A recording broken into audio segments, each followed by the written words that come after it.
সবার আগে জালালাবাদ পরিবর্তনই অঙ্গীকার এই স্লোগানে জালালাবাদ অ্যাসোসিয়েশনের 2026-27 মেয়াদের নবনির্বাচিত কমিটির দায়িত্ব গ্রহণ সম্পন্ন হয়েছে।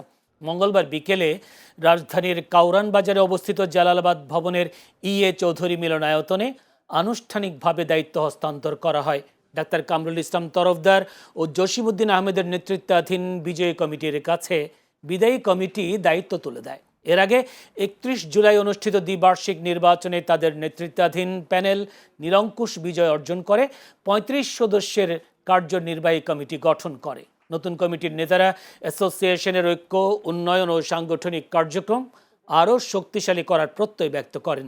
পাশাপাশি দেশের সদস্যদের সঙ্গে প্রবাসীদের যোগাযোগ বৃদ্ধি এবং পারস্পরিক সহযোগিতা জোরদারের প্রতিশ্রুতি দেন তারা। বর্তমান প্রধানমন্ত্রীর ডিক্লারেশন ছিল সবার আগে বাংলাদেশ। আমাদের এবার নির্বাচনী স্তরে প্রথম ছিল সবার আগে জালালাবাদ। তো এই সবার আগে জালালাবাদের জন্য যে জিনিসগুলো আমরা চাই, এই সেক্টরগুলোকে কিভাবে উন্নত করা যায়।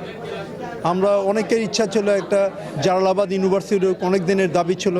এটা যদি ঢাকায় না করে ধরেন সুন্দর এরিয়া, এই হবিগঞ্জ, শ্রীমঙ্গল, মৌলভীবাজার এরিয়াগুলোই চা বাগান উদ্দেশ্য এরিয়া যদি করা সম্ভব, দেশি বিদেশি একটা ক্যাম্পাস সহ, এটা আমার ইচ্ছা, এটা কোনো কমিটির ইচ্ছা না। ওখানে যদি করতে পারেন একটা এডুকেশন হাব তৈরি করতে চাই। মানুষের অনেক প্রত্যাশা জালালাবাদকে নিয়ে, সেই প্রত্যাশায় আমরা অনেক কিছু নিয়ে আসছি। কিভাবে সেই প্রত্যাশা পূরণ করব? আমাদের শিক্ষা সিলেট বিভাগ অনেক পিছিয়ে আছে।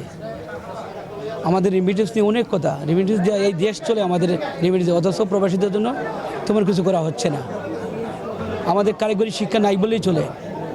আমাদের শিক্ষা যে কিভাবে উন্নত করা যায় সেটা নিয়ে আমরা প্ল্যান করছি, কীভাবে মানুষের দূরগোড়ায় যাওয়া যায়, সব কিছু নিয়ে আমরা চিন্তাভাবনা করছি।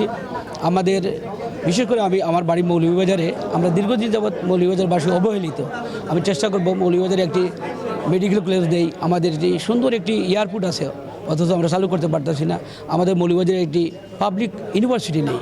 তো আমরা চেষ্টা করব এই জালালাবাদটা হবে তাদের যোগাযোগের একটা কেন্দ্র। তারা যাতে কোনো জায়গায় কোনো অসুবিধায় পড়লে যাতে আমরা রেসপন্স করতে পারি, এটাই হবে আমাদের একমাত্র টার্গেট।